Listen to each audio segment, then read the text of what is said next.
ഇവിടെ ഇരിക്കുമ്പോൾ ഒരു പേര് പറയേണ്ടി വരും. ശ്രീ MP വീരേന്ദ്രകുമാർ. അദ്ദേഹമാണ് ടി പത്മനാഭനെ ആദ്യമായി മലയാള കഥയുടെ കുലപതി എന്ന് വിളിച്ചത്. എല്ലാ അർത്ഥത്തിലും മലയാള കഥയുടെ കുലപതി. നമ്മൾ പപ്പേട്ടൻ്റെ സംസാരം കേൾക്കാനാണ് ഇവിടെ എല്ലാവരും കാതോർത്തിരിക്കുന്നത്. നേരെ അതിലേക്ക് കടക്കാം. പപ്പേട്ടൻ്റെ ഏറ്റവും പുതിയ കഥാസമാഹാരമായ മാതൃഭൂമി ബുക്സ് പ്രസിദ്ധീകരിച്ച കരുവന്നൂരിൽ നിന്ന് തുടങ്ങാം. അതിൽ പ്രസാധകർ കവറിൽ എഴുതിയതുപോലെ മലയാള കഥയുടെ ഏകാന്ത വിസ്മയമാണ് ടി പത്മനാഭൻ. ഒരു പക്ഷേ ലോകത്തിൽ തന്നെ ഈ പ്രായത്തിൽ കഥകൾ എഴുതുന്ന ഒരേ ഒരു എഴുത്തുകാരൻ ടി പത്മനാഭൻ ആയിരിക്കും. കോഴിക്കോട്ട് ഇതിൻ്റെ പ്രകാശനം നടന്നപ്പോൾ പപ്പേട്ടൻ പറഞ്ഞു, ഈ പ്രായത്തിൽ കഥ എഴുതാൻ കഴിയുന്നത് മനസ്സിൽ വക്രതയില്ലാത്തത് കൊണ്ടാണ് എനിക്ക് ഈ പ്രായത്തിലും കഥകൾ എഴുതാൻ കഴിയുന്നത് എന്ന്. ഇതേക്കുറിച്ച് പപ്പേട്ടന് എന്താണ് പറയാനുള്ളത്? ഒന്നും പറയാനില്ല. കാരണം പറഞ്ഞത് സത്യമാണ്, വക്രതയില്ല.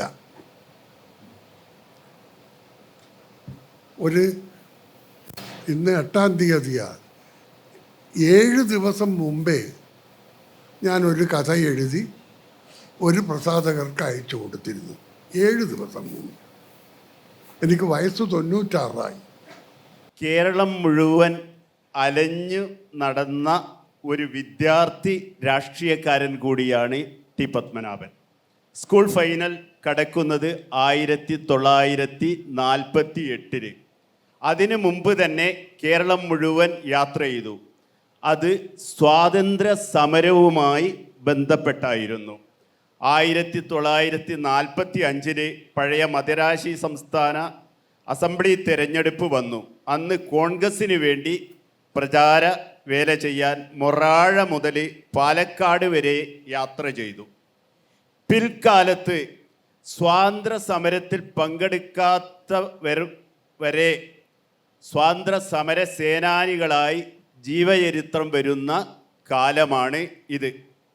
ജാഥ വീട്ടിൻ്റെ വളപ്പിൽ നിന്ന് ഗേറ്റിന് ഇപ്പുറത്ത് നിന്ന് നോക്കി നിന്നവർ പോലും സ്വാതന്ത്ര്യ സമര സേനാനികളായി വാഴ്ത്തപ്പെടുന്ന ഒരു കാലത്ത് ഇതേക്കുറിച്ച് പപ്പേട്ടൻ എന്താണ് പറയാനുള്ളത്? നല്ലതല്ലേ? സ്വാതന്ത്ര്യ സമരത്തിൽ പങ്കെടുത്തവരുടെ പെൻഷൻ വാങ്ങുന്ന വീരന്മാരുണ്ട്. ഒരു ബാഡ്ജ് കുത്തിയ ബന്ധം അവർക്കില്ല. ഇനി അതുപോട്ടെ, വയസ്സ് വെച്ച് നോക്കിയാൽ ഒത്തുചേരില്ല. സ്വാതന്ത്ര്യ സമരക്കാലത്ത് ഇവൻ ജനിച്ചിട്ടില്ല, അവനും പെൻഷൻ വാങ്ങുന്നുണ്ട്. അതിനെക്കുറിച്ചൊക്കെ പറയുന്നത് അത്യന്തം ഖേദകരമാണ്. പിന്നെ പാലക്കാട് വരെ പോയി എന്ന് പറഞ്ഞു. മലബാറിൻ്റെ തെക്കേ അറ്റം പാലക്കാട്, വടക്കേ അറ്റം പഴയ ചിറക്കൽ താലൂക്ക്. ഇന്ന് ചിറക്കൽ താലൂക്ക് ഇല്ല. ഈ ചിറക്കൽ താലൂക്ക് മുതൽ അതുവരെയാണ് സഞ്ചരിച്ചത്. വിദ്യാർത്ഥി കോൺഗ്രസ്, ഇന്നത്തെ KSU എന്ന പ്രസ്ഥാനത്തിൻ്റെ മുൻ രൂപം വിദ്യാർത്ഥി കോൺഗ്രസ്, അതിൻ്റെ ചിറക്കലെ സെക്രട്ടറി ആയിരുന്നു ഞാൻ. അങ്ങനെയാണ് പോയത്. ഞാനിപ്പോൾ ഓർക്കുന്ന മറ്റൊരു, ഇപ്പോഴല്ല കുറച്ച് ദിവസമായി ഓർക്കുന്ന മറ്റൊരു രസകരവും എന്നാൽ സങ്കടകരവും രണ്ടും ആയ ഒരു കാര്യമുണ്ട്. പാലക്കാട്ടാണല്ലോ അവസാനിച്ചത് ഞങ്ങളുടെ. പാലക്കാട്ട് ഒരുമാതിരി ഗ്രാമത്തിലൊക്കെ ഞാൻ പ്രസംഗിച്ചിട്ടുണ്ട്. എൻ്റെ ആദ്യത്തെ പാലക്കാട്ട് യാത്രയാണ്. എലപ്പുള്ളി, നല്ലേപ്പുള്ളി, കല്ലേപ്പുള്ളി, നൂറണി, ഈ ഗ്രാമങ്ങളിലൊക്കെ പോയിട്ടുണ്ട്. മധ്യവേനൽ കാലമാണ്, സഹിക്കാൻ കഴിയാത്ത ചൂടിൻ്റെ കാലമാണ്. അന്ന് ഞാൻ അവിടെ കണ്ട ഏറ്റവും സങ്കടകരമായ ഹൃദയഭേദകമായ ഒരു കാഴ്ച, കുടങ്ങളിൽ വെള്ളമില്ലാത്ത കുടവുമായി എവിടെയാണ് വെള്ളമുള്ളത് എന്ന് അന്വേഷിച്ചു പോകുന്ന സ്ത്രീകളാണ് ഇതിൻ്റെ ഉത്തരവാദിത്വം. വീട്ടിൽ വെള്ളം കൊണ്ടുവരേണ്ടത്, കിണറുകളിൽ വെള്ളമില്ല. ഇത് 80 കൊല്ലം മുമ്പ് കണ്ടതാണ്. 80 അന്ന് കണ്ട കാഴ്ചയാണ്, ഞാൻ കണ്ട കാഴ്ചയാണ്.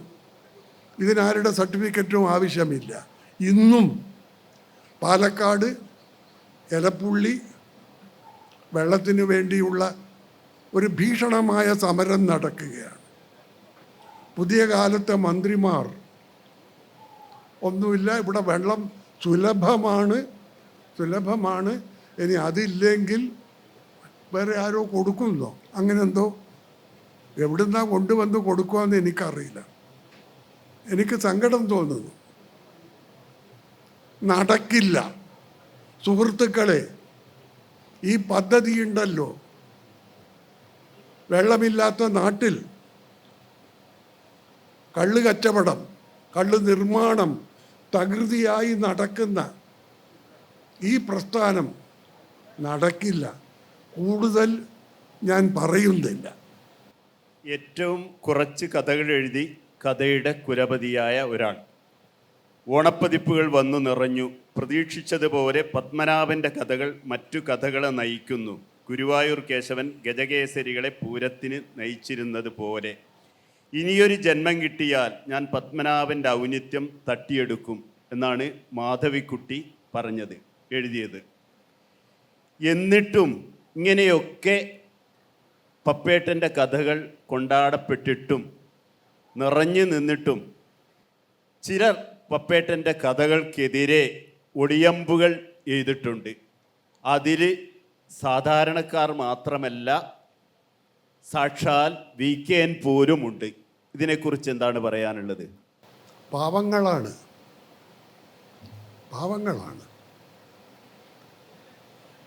VKN പറഞ്ഞത് മാതൃഭൂമി ആഴ്ചപ്പതിപ്പിലാണ് VKN എഴുതിയത്. വായനക്കാരുടെ കത്തിൽ എഴുതിയത്, ഞാൻ ഹെമിംഗ്വേയുടെ കഥ മോഷ്ടിച്ചിട്ടാണ് പുഴ കടന്ന് മരങ്ങളുടെ ഇടയിലേക്ക് പോകുന്നു എന്ന കഥ എഴുതിയത് എന്നാണ്. എനിക്ക് പല ദോഷങ്ങളും ഉണ്ടായും. പക്ഷേ ജീവിതത്തിൽ ഇതുവരെ ഞാൻ മോഷണം നടത്തിയിട്ടില്ല. അതിൻ്റെ ആവശ്യവും എനിക്കില്ല. അത് സാഹിത്യത്തിലായാലും മറ്റ് കാര്യങ്ങളിലായാലും.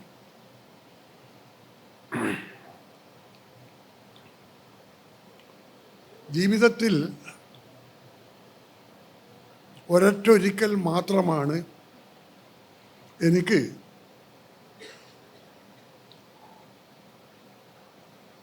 VKNൻ്റെ കയ്യിൽ നിന്ന് ഒരു കത്ത് കിട്ടുന്നത്. ഇൻലൻഡാണ് കത്ത്, ഇൻലൻഡാണ്. VKN എനിക്കറിയാം. പക്ഷേ കത്തെഴുതുവാനുള്ള ഒരു അത്ര കടുത്ത സൗഹൃദമൊന്നുമില്ല. ഞാൻ അന്നേ മദ്യപാനമൊന്നും കുടിക്കാറുമില്ല. ഇഷ്ടമല്ല. ഇപ്പോഴും ഇല്ല, അന്നുമില്ല. ഈ കത്തിൽ എഴുതിയിരിക്കുന്നത് ഇൻലൻഡാണ്. പ്രിയ സുഹൃത്തെ, ക്ഷേമമെന്ന് കരുതുന്നു. നമ്മളെ തമ്മിൽ അകറ്റാൻ ഏതോ കുബുദ്ധികൾ ഈ ആഴ്ചത്തെ മാതൃഭൂമി ആഴ്ചപ്പതിപ്പിൽ ഒരു ലെറ്റർ ടു ദ എഡിറ്റർ എഴുതിയത് അങ്ങ് കണ്ടിരിക്കുമല്ലോ. വിസ്തരിച്ചിട്ടുള്ള ലെറ്റർ ടു ദ എഡിറ്ററാണ്. ഞാൻ ഒരിക്കലും അങ്ങനെ ഒരു കത്തെഴുതുകയില്ല എന്ന് നിങ്ങൾക്കറിയാമെന്ന് എനിക്ക് ഉറപ്പുണ്ട്. എന്നാലും എൻ്റെ മനസ്സമാധാനത്തിന് വേണ്ടിയാണ് ഞാനിതെഴുതുന്നത്. നിങ്ങളുടെ VK എന്ന് പറഞ്ഞ് ഒപ്പുവിട്ട് വന്ന കത്ത. അല്പം പോലും ക്ഷോഭമുണ്ടായില്ല എനിക്ക്. ഞാൻ കുറച്ചു നേരം ചിരിച്ചു ആ കത്ത് വായിച്ചിട്ട്. സുഹൃത്തുക്കളെ, സത്യസന്ധമായി ആത്മാർത്ഥമായി ആണ് ഈ കത്ത് എഴുതിയത് എങ്കിൽ സത്യത്തിൽ അതാദ്യമായി അയക്കേണ്ടത് മാതൃഭൂമി ആഴ്ചപ്പതിപ്പിൻ്റെ പത്രാധിപർക്കാണ്. ഈ കത്ത് നിങ്ങളുടെ പത്രത്തിൽ പ്രസിദ്ധീകരിക്കണം. അവർ പ്രസിദ്ധീകരിച്ചില്ലെങ്കിൽ കേരളത്തിൽ ധാരാളം വാരികകളുണ്ട്, അവയിൽ കൊടുക്കാം. കലാകൗമുദിയിൽ കൊടുക്കാം, മാധ്യമത്തിൽ കൊടുക്കാം, അങ്ങനെ പലതിലും കൊടുക്കാം. പിന്നെ ആണത്തമുള്ള ഒരു എഴുത്തുകാരനാണെങ്കിൽ ഈ കത്ത് മാതൃഭൂമി പത്രാധിപർക്ക് അയച്ച് അദ്ദേഹം നിരസിച്ചതാണ്, പ്രസിദ്ധീകരിക്കാൻ നിരസിച്ചതാണ് എന്നും കൂടി അതിലെഴുതണം. ഇതൊന്നും ഉണ്ടായില്ല. എനിക്കൊരു കത്തെഴുതുക, നമ്മൾ തമ്മിലുള്ള സ്നേഹബന്ധത്തിന് ഒരു വിരാമമിടുവാൻ വേണ്ടി ഏതോ കുബുദ്ധികൾ ഇദ്ദേഹവും മാതൃഭൂമി ആഴ്ചപ്പതിപ്പിൻ്റെ പത്രാധിപരും തന്നെയാണ്. ഞാനിത് ഈ കത്ത് അങ്ങനെ തന്നെ അന്ന് മാധ്യമത്തിൻ്റെ പത്രാധിപരായ PK പാറക്കടവിന് അയച്ചു കൊടുത്തു. നിങ്ങൾക്ക് വേണമെങ്കിൽ ചോദിക്കാം എന്തുകൊണ്ട് മാതൃഭൂമിക്ക് അയക്കില്ലാതെ. അത്രമാത്രം പൊട്ടനല്ല ഞാൻ. പ്രസിദ്ധീകരിക്കില്ല എന്നുള്ളത് വളരെ വളരെ വ്യക്തമല്ലേ. ഞാനിത് കത്ത് സഹിതം കൊടുത്തു. അദ്ദേഹം അതിൻ്റെ റെസിമിലെ തന്നെ അടുത്ത ലക്കത്തിൽ വെച്ച് കമൻറ്റും എഴുതുകയുണ്ടായി. ഇതാണ് നടന്നത്. ഇനി നേരത്തെ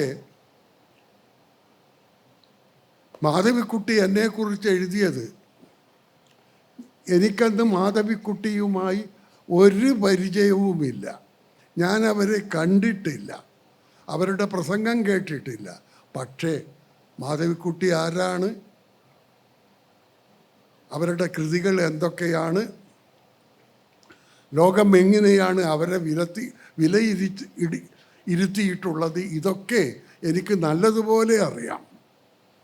മാധവിക്കുട്ടി ഈ ലേഖനം എഴുതിയപ്പോൾ അതൊരു സീരിയലായി വന്ന ലേഖന ശൃംഖലയായിരുന്നു. മനോരമയിലാണ് വന്നത്. പിന്നീട് അത് ടെസ്റ്റാക്കുകയും ചെയ്തു. ഒരു രസകരമായ അനുഭവമുണ്ട്. മാധവിക്കുട്ടിയെക്കുറിച്ച് 900 ആളുകൾ കേരളത്തിൽ പുസ്തകങ്ങൾ എഴുതിയിട്ടുണ്ട്. മാധവിക്കുട്ടിയുടെ പുസ്തകങ്ങൾ വായിക്കാതെയും അവരെക്കുറിച്ച് ആസ്വാദന കുറിപ്പുകൾ എഴുതിയിട്ടുണ്ട്. നമ്മൾ പലരും വായിക്കാതെയാണ് എഴുതുന്നത്. അതുപോട്ടെ, ഒന്നിൽ പോലും മാധവിക്കുട്ടി T. പത്മനാഭനെ കുറിച്ച് എഴുതിയത് ഇത്രയും പ്രശംസിച്ചത് ഒരാളും എഴുതിയിട്ടില്ല. എത്രയോ പുസ്തകങ്ങളുണ്ട്, ഞാൻ നോക്കിയിട്ടുണ്ട്. ഒരു രസത്തിന് നമ്മുടെ നാട് അങ്ങനെയാണ്. പറവൂരിലെ മടവന വളപ്പിൽ പോയി കേസരി ബാലകൃഷ്ണ പിള്ളയെ കണ്ട ഒരു ഓർമ്മ എഴുതിയിട്ടുണ്ട്. ഇപ്പോഴും കേസരി ബാലകൃഷ്ണ പിള്ള പപ്പേട്ടൻ്റെ കഥ തന്നെ ഇന്ന് എടുത്ത് പല ചെറുപ്പക്കാർക്കും ഞാൻ ഈ കഥ കൊടുക്കാറുണ്ട്, കാട്ടിലെ കഥ. അന്ന് എനിക്ക് തോന്നുന്നു പപ്പേട്ടന് വിദ്യാർത്ഥിയായി എഴുതി തുടങ്ങുന്ന ആ കാലമാണ്. ആ അനുഭവത്തെക്കുറിച്ച് ഒന്ന് പറയാമോ? വേണമെങ്കിൽ പറയാം. നിങ്ങളെ കൊണ്ട് ഞാൻ പറയിപ്പിക്കുന്നതാണ്, അങ്ങനെയും പറയാം. അത്തരത്തിലുള്ള അതുപോലുള്ള ധാരാളം എന്നോട് ലേഖനം എഴുതണം എന്ന് ആവശ്യപ്പെട്ടത് ബാലകൃഷ്ണപിള്ള തന്നെയാണ്. ഞാനന്ന് ആലുവയിൽ തൃശ്ശൂരിൽ ഒരു ഇൻ്റർ കൊളീജിയറ്റ് ഡിബേറ്റിൻ്റെ വന്നതാണ്. 1949 ഞാൻ നല്ല വായനക്കാരനാണ്, അന്നും ഇന്നും നല്ല വായനക്കാരൻ. എ ബാലകൃഷ്ണപിള്ള ആരാണെന്ന് എനിക്ക് നല്ലതുപോലെ അറിയാം. വരുമ്പോൾ തന്നെ മനസ്സിലൊരാഗ്രഹമുണ്ടായിരുന്നു, പോകണം, പറവൂരിൽ പോകണം, അദ്ദേഹത്തെ കാണണം. എൻ്റെ കോളേജിലെ മറ്റൊരു കുട്ടിയും എൻ്റെ കൂടെ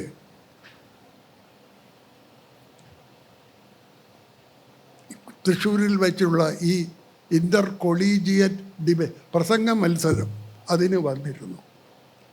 വിവരമുള്ള വിദ്യാർത്ഥിയാണ്, സാഹിത്യ തൽപരനാണ്, ചുമ്മാ തൊലിപ്പുറത്തുള്ള താല്പര്യമല്ല, നല്ല വിവരമുള്ളവനുമാണ്. പക്ഷേ എന്നോട് ഭയങ്കര കുനിഷ്ടാണ്.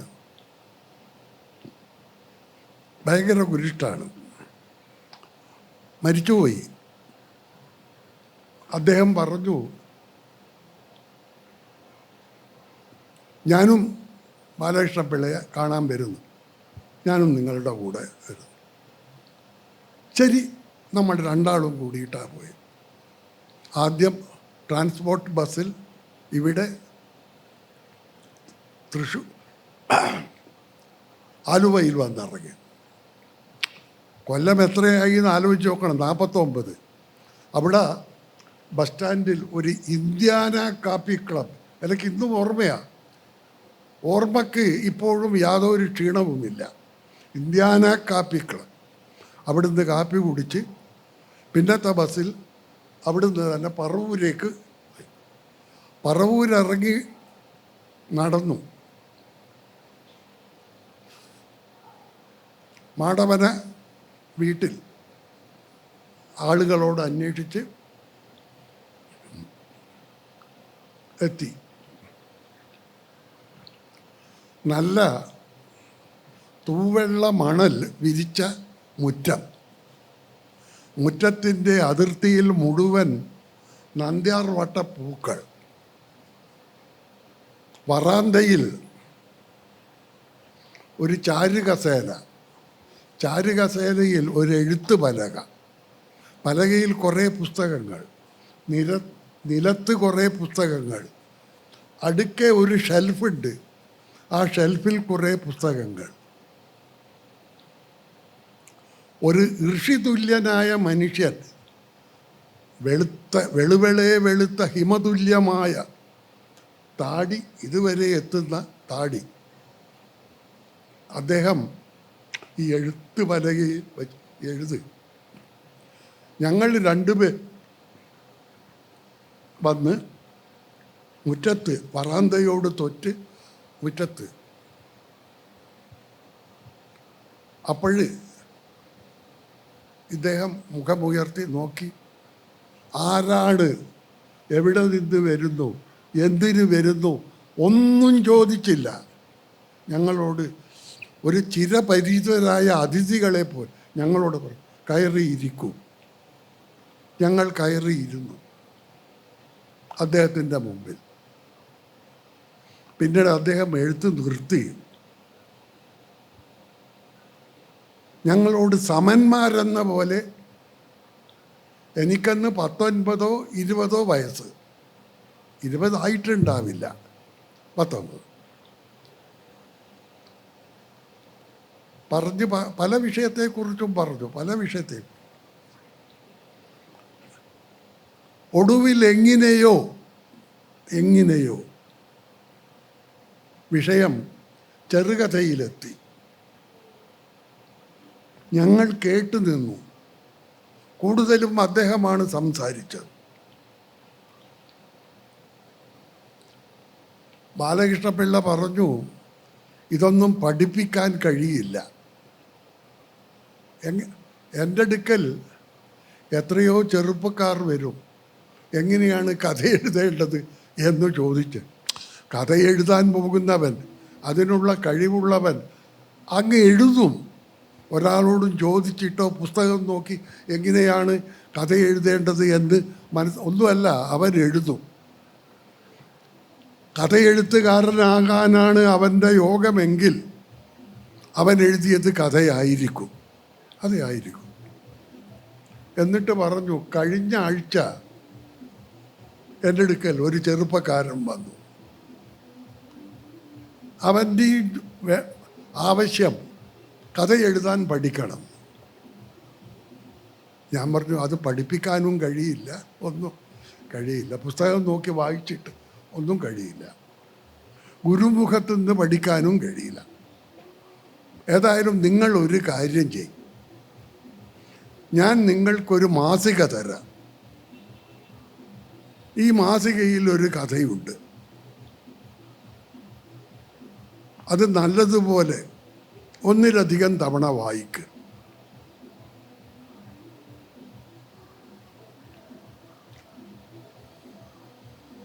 അയാൾ ഒരാഴ്ച കഴിഞ്ഞ് മടങ്ങി വന്നു. മാസിക എനിക്ക് തന്നെ തന്നു. ഞാൻ പറഞ്ഞു, ചോദിച്ചു ആ ചെറുപ്പക്കാരനോട്, നമുക്കെന്നാ കഥ എഴുതണ്ടേ? ഇല്ല സർ, വേണ്ട എന്നാണ് അന്ന് പറഞ്ഞത്. ഈ മടക്കിക്കൊണ്ടുവന്ന മാസിക അദ്ദേഹം തൻ്റെ ഷെൽഫിലുള്ള അവിടെ ശേഖരത്തിൽ നിന്നെടുത്ത്, ഇതാണ് ആ മാസിക എന്ന് പറഞ്ഞു. മദ്രാസിൽ നിന്ന് എം ഗോവിന്ദൻ പുറപ്പെടുവിച്ച നവസാഹിതിയുടെ 2ാം ലക്കമായിരുന്നു അത്. കഥയുടെ പേര് കാട്ടിലെ കഥ. ഞാനൊരു വെക്കേഷൻ എൻ്റെ സ്നേഹിതൻ്റെ കൂടെ ഒരു കാട്ടുപ്രദേശത്ത് പോയിരുന്നു. അവിടുത്തെ എൻ്റെ അനുഭവങ്ങളാണ് ആ കഥയിൽ എഴുതിയത്. എം ഗോവിന്ദനാണ് അയച്ചു കൊടുത്തത്. അദ്ദേഹം അത് ഈ നവസാഹിതി മാസികയിൽ പ്രസിദ്ധപ്പെടുത്തുകയും ചെയ്തു. ഇത് കണ്ടപ്പോൾ എനിക്കുണ്ടായ അനുഭവം സ്വാഭാവികം. ഞാൻ ആവേശത്തോടെ ബാലകൃഷ്ണപിള്ളയോട് പറഞ്ഞു, സർ, ഇത് ഞാനാണ്, ഈ എഴുതിയത് ഞാനാണ്. എനിക്ക് സന്തോഷത്തിനും മറ്റൊരു കാരണവും ഉണ്ടായിരുന്നു. എൻ്റെ കോളേജിൽ നിന്ന് വന്ന ചങ്ങാതി, ഞാൻ പറഞ്ഞില്ലേ വിവരമുള്ളവനാണ്, ബാലകൃഷ്ണപിള്ള ആരാണ്, മംഗളോദയം മാസിക ആരാ, ഇതൊക്കെ അറിയുന്ന കക്ഷിയാണ്. അവൻ്റെ മുമ്പിൽ നിന്ന് ബാലകൃഷ്ണപിള്ള എന്നെക്കുറിച്ച് ഇങ്ങനെ പോകുമ്പോൾ അവൻ്റെ കുനിഷ്ട് ഉരുകും. അവന് ഉറങ്ങാൻ കഴിയില്ല. അതിൽ അതിയായ സന്തോഷം എനിക്കുണ്ടായി. ബാലകൃഷ്ണപിള്ള എൻ്റെ കഥയെ ശ്ലാഘിച്ചതിലും അധികം ഇവനിത് കേട്ടല്ലോ എന്നതാണ്. അപ്പോൾ ബാലകൃഷ്ണപിള്ള പറഞ്ഞു, വളരെ സന്തോഷം, നിങ്ങൾ ഒരു കാര്യം ചെയ്യണം. ഈ അനുഭവം ഇവിടെ വന്നത്, നമ്മൾ തമ്മിൽ സംസാരിച്ചത്, ഞാൻ പറഞ്ഞത്, ഞാൻ ഈ മാസിക കൊടുത്ത്, ഇതൊക്കെ വെർബാറ്റിം നിങ്ങൾ ഒരു അനുഭവക്കുറിപ്പായി എഴുതും. എഴുതിയാലുള്ള ഗുണം, ഒരുപടി ആളുകൾ നിങ്ങളെ ക്രൂശിക്കാൻ വരും, അത് നല്ലതാണ്. ചങ്ങമ്പുഴയ്ക്ക് ഇതേ അനുഭവം ഉണ്ടായിരുന്നു. ഞാൻ പറഞ്ഞിട്ട് അദ്ദേഹം ഒരു ലേഖനം എഴുതി. ഒരുപടി ആളുകൾ നിങ്ങളുടെ മേൽ ചാടി വീണു. എന്നോട് ബാലകൃഷ്ണപിള്ള ആവശ്യപ്പെട്ടുവല്ലോ. എൻ്റെ സുഹൃത്ത് സഹപാഠി അത് കേൾക്കുകയും ചെയ്യുന്നുണ്ട്. ഞാൻ സൗത്ത് കനറയിലെ മംഗലാപുരത്തെ ഗവൺമെൻറ് കോളേജിലെ വിദ്യാർത്ഥിയാണ്. ഞാൻ അവിടെ പോയതിന് ശേഷം ബാലകൃഷ്ണപിള്ളയുടെ കൂടെ എന്ന പേരിൽ ഒരു കളവുമില്ല. കാരണം ബാലകൃഷ്ണപിള്ള പൂർണ്ണ ആരോഗ്യത്തോടെ ജീവിക്കുന്നുണ്ട്. അദ്ദേഹം കളവെഴുതിയാൽ അദ്ദേഹം കാണും, ഇല്ലെങ്കിലും ഞാൻ കളവ് എഴുതില്ല. അതൊരു പത്രത്തിന് അയച്ചു കൊടുത്തു. പത്രാധിപർ ചെയ്ത കാര്യവും പറയാം. ഞാൻ നിങ്ങളുടെ കഥയാണ് കൊടുത്തത് എന്ന് പറഞ്ഞ ബാലകൃഷ്ണപിള്ളയെ തിരുത്തി നിങ്ങളെപ്പോലുള്ളവരുടെ കഥയാണ് കൊടുത്തത്. പിന്നെ ബാലകൃഷ്ണപിള്ള മറ്റൊന്ന് പറഞ്ഞില്ലേ, ധാരാളം ആളുകൾ നിങ്ങളെ വിമർശിക്കും, നിങ്ങളെ ക്രൂശിക്കും എന്നല്ലേ, അക്ഷരം പ്രതി ശരിയായി. പിൽക്കാലത്ത് പ്രശസ്തനായ ഒരു കവി, കവിത്വമുള്ള ഒരു കവി, ഞാനൊക്കെ ബഹുമാനിക്കുന്ന ഒരു കവി, അദ്ദേഹത്തിൻ്റെ എത്രയോ കവിതകൾ വേണമെങ്കിൽ എനിക്കിപ്പോൾ ഉദ്ധരിക്കാൻ കഴിയും. ഞാൻ ക്ലാസ്സിൽ പഠിച്ചതൊന്നുമല്ല, എനിക്കിഷ്ടമാണ്. അദ്ദേഹം മരിച്ചുപോയി, ഞാൻ പേര് പറയുന്നില്ല. അദ്ദേഹം കാർഡാണ് എനിക്ക് എഴുതിയത്, കാർഡാണ്. ഇത് ആത്മപ്രശംസയല്ലേ, അതല്ലേ, ഇതല്ലേ. പിന്നെ തെറിയും അതും ഇതും കത്തൊരുപടി വന്നിരും. ബാലകൃഷ്ണപിള്ളയുടെ ആ പ്രവചനവും അക്ഷരം പ്രതി ശരിയായി.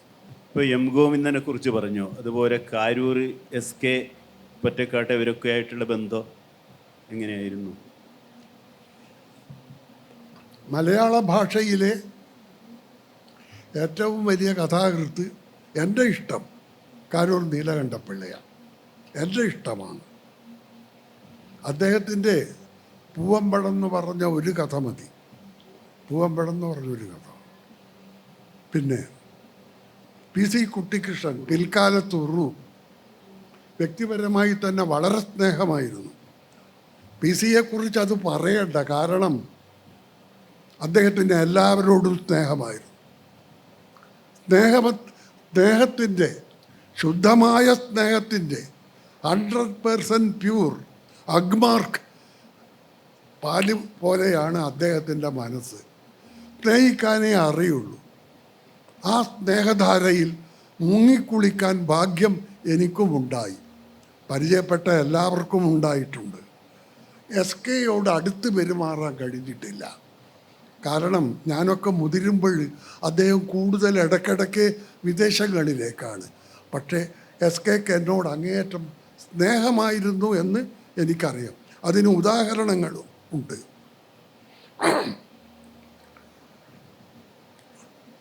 പിന്നെ വേറെ അധികം ആൾക്കാരുമായിട്ടൊന്നും ഞാൻ അടുത്ത് പെരുമാറിയിട്ടില്ല. ഇത്തരം ആൾക്കാർ മാത്രമേ അത്. ഈ മറ്റ് എഴുത്തുകാർക്കൊന്നും ഇല്ലാത്തൊരു പ്രത്യേകത ഒരു പപ്പേട്ടന് തോന്നിയത് പപ്പേട്ടൻ്റെ സവിശേഷ താല്പര്യങ്ങളാണ്. ഇപ്പം രാഷ്ട്രീയം, ഗുസ്തി, സംഗീതം, പനിനീർ പൂക്കൾ, ഇങ്ങനെ വളരെ വ്യത്യസ്തമായ രീതിയിലുള്ള കാര്യങ്ങളിലുള്ള സവിശേഷ താല്പര്യം. അതുപോലെ തന്നെ മഹാത്മാഗാന്ധിയുടെയും സഖാവ് P കൃഷ്ണപിള്ളയെയും ആരാധിക്കുന്ന ഒരു ഒരുപോലെ ആരാധിക്കുന്നത്.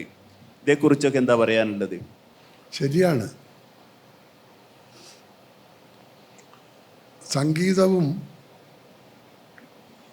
പുഷ്പങ്ങളുമായിട്ടുള്ള ബന്ധവും ഗുസ്തിയും ഇതൊക്കെ ഒത്തുപോകുക എന്ന് പറഞ്ഞാൽ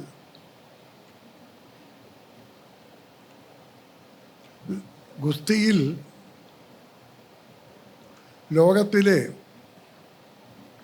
ഏറ്റവും വലിയ പുരസ്കാരം റസ്റ്റം ഇ ഹിന്ദ്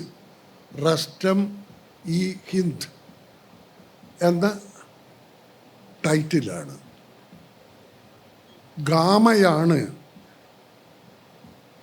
ആദ്യമായി റസ്റ്റം ഇ ഹിന്ദിന് അർഹനായത്. ഗാമയെക്കുറിച്ച് പലരും കേട്ടു കാണുമല്ലോ. അദ്ദേഹം വളരെ വലിയ ഗുസ്തിക്കാരനായിരുന്നു. ലോകം കണ്ട ഏറ്റവും വലിയ ഇന്ത്യക്കാരനായിരുന്നു. വിഭജനം വന്നപ്പോൾ അദ്ദേഹം പാകിസ്ഥാനിലേക്ക് പോയി. അവസാന കാലത്ത് ജീവിതം വളരെ ദുസ്സഹമായിരുന്നു. ദാരിദ്ര്യം. തനിക്ക് കിട്ടിയ മെഡലുകൾ, ട്രോഫികൾ മുഴുവൻ വിറ്റു. പിന്നീട് വാദം വന്നു. ഒരു ഈച്ച മൂക്കിൽ വന്നാൽ തട്ടിക്കളയാൻ പോലും ഗാമക്ക് അന്ത്യകാലത്ത് കഴിഞ്ഞിരുന്നില്ല. ദുഃഖകരമായ കാര്യം, പാകിസ്ഥാൻ ഗവൺമെൻറ് അദ്ദേഹത്തിന് വേണ്ട ഒരു പരിചര്യകളും ചെയ്തിരുന്നില്ല എന്നതാണ്. പിന്നീട് ഈ റസ്റ്റമി ഹിന്ദ് എന്നത് പിന്നെ കിട്ടിയത് ഒരു പഞ്ചാബിക്കായിരുന്നു. അദ്ദേഹം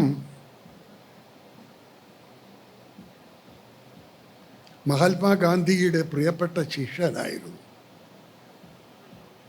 ലങ്കോട്ടി പോലും ഖദറായിരുന്നു. തനിക്ക് കിട്ടുന്ന ഗുസ്തിയിൽ നിന്ന് കിട്ടുന്ന ഇത്ര ശതമാനം മഹാത്മാഗാന്ധിക്ക് എല്ലാ മാസവും അയക്കം. ഈ പ്രശസ്തനായ ഗുസ്തിക്കാരൻ്റെ പേര് ഹർബന്ത് സിംഗ് എന്നാണ്. ഹർബന്ത് സിംഗ്.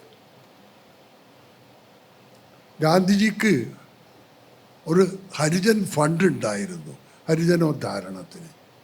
ഗാന്ധിജിയുടെ ഒപ്പ് ആരെങ്കിലും ചോദിച്ചാൽ പണത്തിന് ആവശ്യപ്പെടും. അത് ഭാര്യാമക്കൾക്ക് കൊടുക്കാനല്ല, അയാൾക്കുമല്ല, ഹരിജന ക്ഷേമകരമായ അദ്ദേഹത്തിൻ്റെ പ്രവൃത്തികൾക്ക് വേണ്ടിയാണ്. ഹർബന്ത് സിംഗ് തൻ്റെ ഇപ്പോൾ മാർക്സിസ്റ്റ് പാർട്ടി ലെവി എന്ന് അതുപോലെ ഒരു ലെവി ആണ് ഗാന്ധി ഈടാക്കിയിരുന്നത്. ഹർബന്ത് സിംഗ് കിട്ടുന്ന പണത്തിൻ്റെ ഒക്കെ കൃത്യമായ ശതമാനം ഹരിജൻ ഫണ്ടിലേക്ക് അയച്ചു കൊടുക്കും. ഹർബന്ത് സിംഗ് ഒരു തവണ ഗുസ്തി പിടിച്ചപ്പോൾ, ഞാൻ ഇവരുടെയൊക്കെ ഗുസ്തി കണ്ടിട്ടുണ്ട് കേട്ടോ, ഗുസ്തി പിടിച്ചപ്പോൾ എതിർ വശത്തുള്ള പോരാളി മലർന്ന് ശരീരം പൂർണ്ണമായും നിലത്ത് പതിഞ്ഞ് ഇത്ര സമയം നിൽക്കണമെന്നുണ്ട്. എന്നാൽ മാത്രമേ എതിരാളി ജയിച്ചതായി റഫറി പ്രഖ്യാപിക്കുകയുള്ളൂ. ഈ മനുഷ്യൻ, എതിരാളി, ഹർബന്ത് സിംഗിൻ്റെ എതിരാളി മലർന്ന് കിടന്നില്ല. എല്ലാ ഗുസ്തിക്കാരും അതാ ചെയ്യുക, മലർന്ന് കിടക്കില്ല. മലർന്ന് കിടത്തണം നിശ്ചിത സമയം. ഒടുവിൽ ഇയാൾ മരണക്കരച്ചിൽ, വേദന കൊണ്ട്. ചിലപ്പോൾ ഗുസ്തിക്കാർ കള്ളക്കരച്ചിൽ ചെയ്യും. റഫറി അപ്പോഴും ഗുസ്തി നിർത്താൻ പറയുകയില്ല. കാരണം പണം കൊടുത്ത് വന്ന് 10,000-കണക്കിന് ജനങ്ങൾ ഇത് കാണുന്നുണ്ട്. അവരുടെ ഹരം തീർന്നു പോകും. അതുകൊണ്ട് അയാൾ സ്റ്റോപ്പ് പറഞ്ഞില്ല. ഇത് കള്ളക്കരച്ചിലായിരുന്നില്ല, അയാളുടെ കൈ പൊട്ടിയിരിക്കുന്നു. അവസാനം ദുഃഖകരമായ ആ കാഴ്ച കണ്ട് ഹർബന്ത് സിംഗ് ഗുസ്തി മതിയാക്കി. ജമൈക്കയിലെ കരിമ്പിൻ തോട്ടങ്ങളിലേക്ക് ഒരു കൃഷിക്കാരനായി പോയി. ജമൈക്കയിൽ നിന്ന് കിട്ടുന്ന കരിമ്പ് നട്ട് വെട്ടി പഞ്ചാര ഉണ്ടാക്കുവാനുള്ള മില്ലുകളിലേക്ക് അയച്ച് അതിൽ നിന്ന് കിട്ടുന്ന പണത്തിൻ്റെ വീതവും അന്നും ഗാന്ധിജിക്ക് അയച്ചു കൊടുക്കുമായിരുന്നു ഹർബന്ത് സിംഗ്. പക്ഷേ ഗുസ്തിയിൽ നിന്ന് കിട്ടുന്ന പണത്തിൻ്റെ ഒരു ചെറു ശതമാനം പോലും ആയിരുന്നില്ല. കുറേ കാലം കഴിഞ്ഞതിന് ശേഷം ഹർബന്ത് സിംഗ് മടങ്ങി വന്നു. വീണ്ടും ഗുസ്തിയിൽ വ്യാപൃതനാണ്. പഴയ ഔന്നത്യം വളരെ വേഗത്തിൽ ഹർബന്ത് സിംഗിന് തിരിച്ചു കിട്ടി. ചിലപ്പോൾ റിങ്ങിൽ ചിലർ ഉഗ്രപ്രതാപികളായ ചില ഗുസ്തിക്കാർ റഫറി പറഞ്ഞാൽ കേൾക്കില്ല, എതിർവശത്തുള്ള ഗുസ്തിക്കാരൻ പറഞ്ഞാൽ കേൾക്കില്ല, സദസ്യർ പറഞ്ഞാൽ കേൾക്കില്ല. ഇത്തരം ഒട്ടനവധികൾ രംഗങ്ങൾക്ക് ഞാൻ സാക്ഷിയായിട്ടുണ്ട്. അന്ന് ഗുസ്തി എനിക്ക് ഹരമായിരുന്നു. ഒരിക്കൽ ഇങ്ങനെയുള്ള ഒരു പോരാളി അലറി സദസ്യരോട് അലറി റഫറിയെ അടിക്കാൻ ചെന്നു. ഇങ്ങനെ റിങ്ങിൽ ഒരു താണ്ഡവമാടിയപ്പോൾ ഹർബൻ സിംഗ് റിങ്ങിലേക്ക് കയറി. സാധാരണ റിങ്ങിലേക്ക് മറ്റൊരാൾ കയറില്ല. ഹർബൻ സിംഗ് റിങ്ങിലേക്ക് കയറി. ആ ക്രുദ്ധനായ ഗുസ്തിക്കാരനെ അടക്കി, ഒരു കുട്ടിയെ പോലെ അടക്കി. ഹർബൻ സിംഗ് ഒരു ഗുസ്തിക്കാരൻ്റെ ഒരു ലുക്കില്ലാത്ത മനുഷ്യനാണ്. ഏതോ ഒരു ഗാന്ധിയൻ എന്നേ വിചാരിക്കുള്ളൂ. ഇയാളുടെ ഖദർ വസ്ത്രവും ഒക്കെ ആയി. അയാൾ ശാന്തശീലനുമാണ്. അന്ന് ഹർബൻ സിംഗ് റിങ്ങിൽ നിന്ന് താഴെ ഇറങ്ങിയപ്പോൾ തൊട്ട് മുമ്പിൽ ഇരുന്നിരുന്ന ഞാൻ എഴുന്നേറ്റ് ഹർബൻ സിംഗിൻ്റെ അടുക്കൽ ചെയ്ത് കൈപിടിച്ച് കുലുക്കി വെൽ ഡൺ മൈ ഫ്രണ്ട് എന്ന് പറയുകയുണ്ടായി. അത്രമാത്രം ഭ്രമമായിരുന്നു എനിക്ക് ഗുസ്തിയിൽ. കേരളത്തിലെ ഒരുമാതിരി വലിയ ഗുസ്തിക്കാരുടെ ഗുസ്തി കണ്ടിട്ടുണ്ട്. അവരുടെ ചരിത്രം എനിക്കറിയാം. കർണാടകത്തിലെ പ്രശസ്തരായ ഗുസ്തിക്കാരൻ വളരെ കാലത്തോളം ഞാനും ഇതിൻ്റെ പുറകെ നടന്നിരുന്നു. ഇന്ന് പരസഹായം വേണം. ആ വണ്ടിയിൽ കയറിയിട്ടേ വരാൻ കഴിയൂ. എന്നാലും മനസ്സിൽ ഇന്നും ഞാൻ ഒരു 2 അടി 3 അടിയൊക്കെ കൊടുക്കാൻ ഇന്നും മനസ്സിൽ തയ്യാറാണ്. അതുപോലെ പണ്ട് പുനത്തിൽ കുഞ്ഞബ്ദുള്ള പപ്പേട്ടെതിരായിട്ടൊരു കേസ് കൊടുത്തിരുന്നു. ഇവിടെ പത്രമാധ്യമങ്ങളും ചാനലുകളൊക്കെ ഒരുപാട് ആഘോഷിച്ച ഒന്നായിരുന്നു. പലരുടെയും ധാരണ ആ കേസ് ഒടുവിൽ ഒത്തുതീർപ്പായി എന്നാണ്. പക്ഷേ യഥാർത്ഥത്തിൽ കേസിൽ പപ്പേട്ടൻ ജയിക്കുകയായിരുന്നു ചെയ്തിരുന്നത്. പക്ഷെ പിൽക്കാലത്ത് ഈ പുനത്തിൽ കുഞ്ഞബ്ദുള്ളയുടെ ചരമവാർഷിക ദിനത്തിൽ പപ്പേട്ടൻ പറയുന്നുണ്ട്, ഇതൊക്കെയാണെങ്കിലും അദ്ദേഹം ഒരു ശുദ്ധ മനസ്സുള്ള ഒരാളാണ് എന്ന്. പുനത്തിൽ കുഞ്ഞബ്ദുള്ളയോട് എനിക്ക് എക്കാലവും സഹോദരതുല്യമായ സ്നേഹമേ ഉണ്ടായിട്ടുള്ളൂ. അങ്ങേയറ്റം ശുദ്ധനാണ്, കള്ളു കുടിക്കും. അതുകൊണ്ടാണ് ഈ വിഷമങ്ങളൊക്കെ വരുന്നത്. എന്നെക്കുറിച്ച് നിങ്ങൾക്കറിയുന്നതല്ലേ, കഥാസാഹിത്യത്തിലെ ഭീഷ്മ പിതാമഹനാണ് ടി പത്മനാഭൻ എന്ന് ഒരിക്കൽ എഴുതി. ഏതാനും ആഴ്ചകൾ കഴിഞ്ഞപ്പോൾ സാഹിത്യത്തിലെ ഗൂഢയാണ് പത്മനാഭൻ എന്നെഴുതിയതും കുഞ്ഞബ്ദുള്ളയാണ്. ഓരോ സമയത്തെ കള്ളിൻ്റെ ആ അനുസരിച്ചിട്ട് അത്രയേ ഉള്ളൂ. മനസ്സ് ശുദ്ധമാണ്. ഞാൻ എന്നും കുഞ്ഞബ്ദുള്ളയുടെ ചരമശേഷം അദ്ദേഹത്തെ കുറിച്ച് ഒരു വളരെ വലിയ പുസ്തകം, പലരും എഴുതിയ ലേഖനങ്ങളുടെ സമാഹാരം മാതൃഭൂമി പ്രസിദ്ധീകരിക്കുകയുണ്ടായി. അതാദ്യം പ്രകാശിപ്പിച്ചത് കുഞ്ഞബ്ദുള്ളയുടെ സ്വന്തം നാട്ടിലായിരുന്നു, വടകര. ഞാനാണ് പ്രകാശിപ്പിച്ചത്. എനിക്ക് കുഞ്ഞബ്ദുള്ളയോട് എന്തെങ്കിലും ശത്രുതയുണ്ടെങ്കിൽ എന്നെ പ്രകാശിപ്പിക്കാൻ വിളിക്കൂ. അവർക്കറിയാം എനിക്കൊരു വിരോധവുമില്ല, സ്നേഹമേ ഉള്ളൂ. പിന്നീട് ആ പുസ്തകം കോഴിക്കോട്ട് വെച്ച് മാതൃഭൂമി വളരെ വലിയൊരു ചടങ്ങിൽ ഇതാക്കി. അവിടെയും ഞാനായിരുന്നു ആ പുസ്തകം പ്രകാശിപ്പിച്ചത്. അന്ന്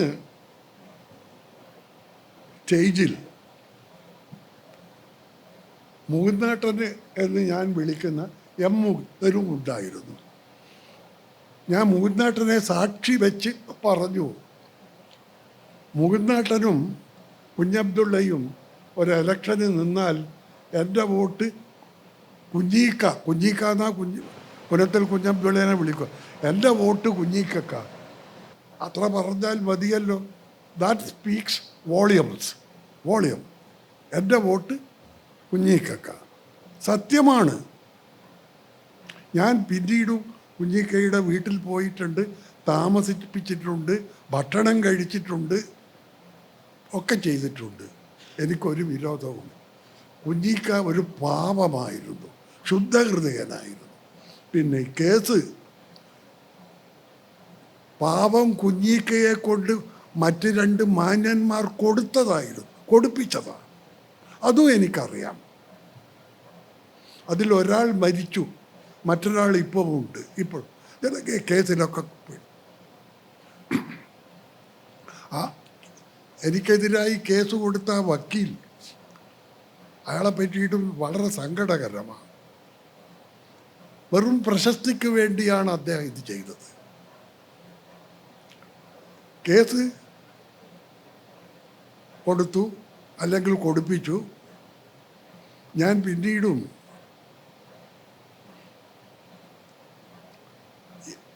കോഴിക്കോട്ട് ആണ് കോടതി.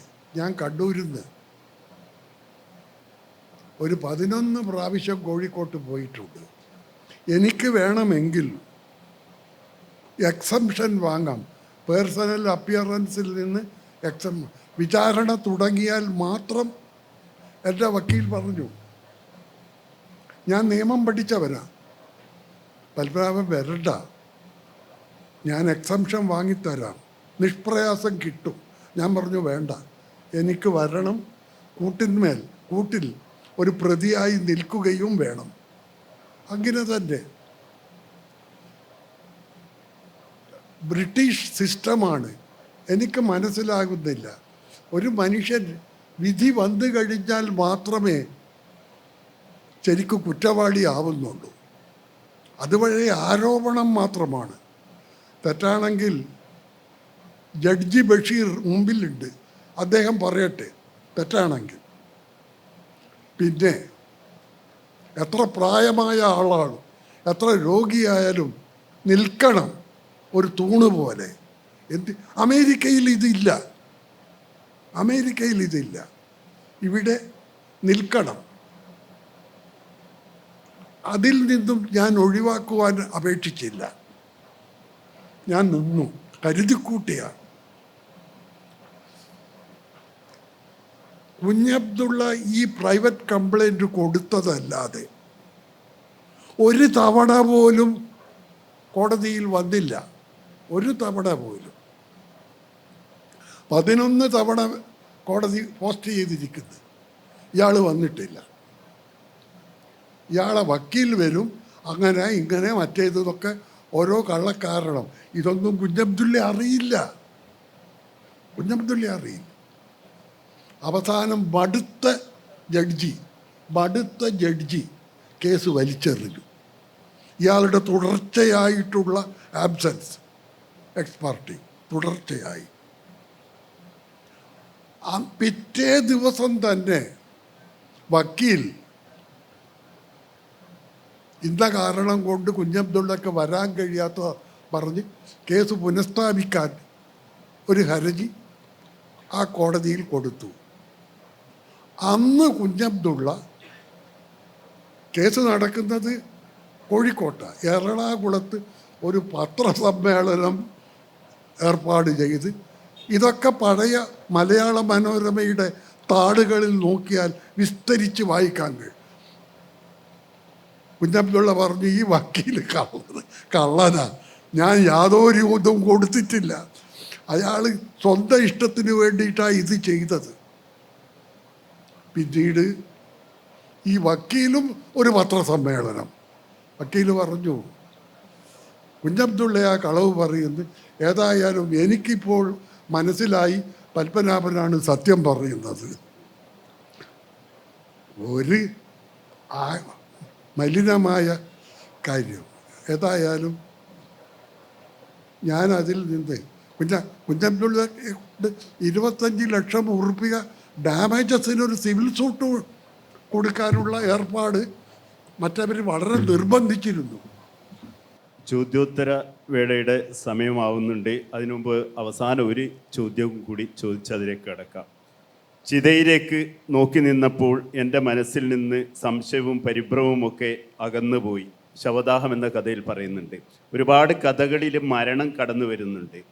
ഈ മരണത്തെക്കുറിച്ച്, അവസാനത്തെ യാത്രയെക്കുറിച്ച് പപ്പേട്ടൻ എന്താണ് പറയാനുള്ളത്?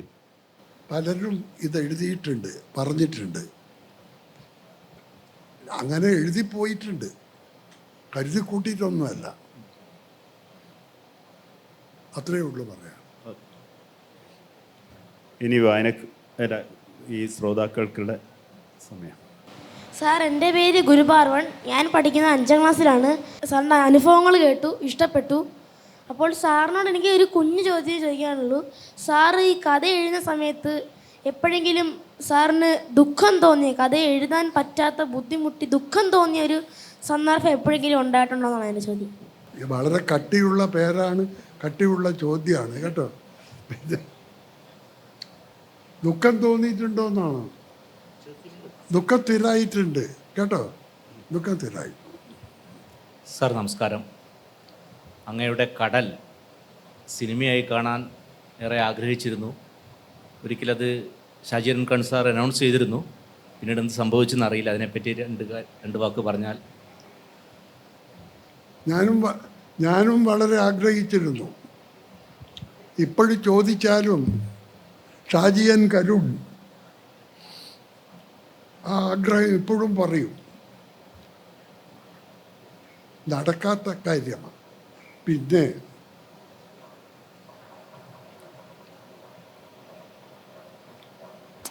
ഒരുപടി പറയാനുണ്ട്. ആരുടെ കുറ്റവുമല്ല, ഒരാളും വേണ്ടാന്ന് വെച്ചിട്ടല്ല.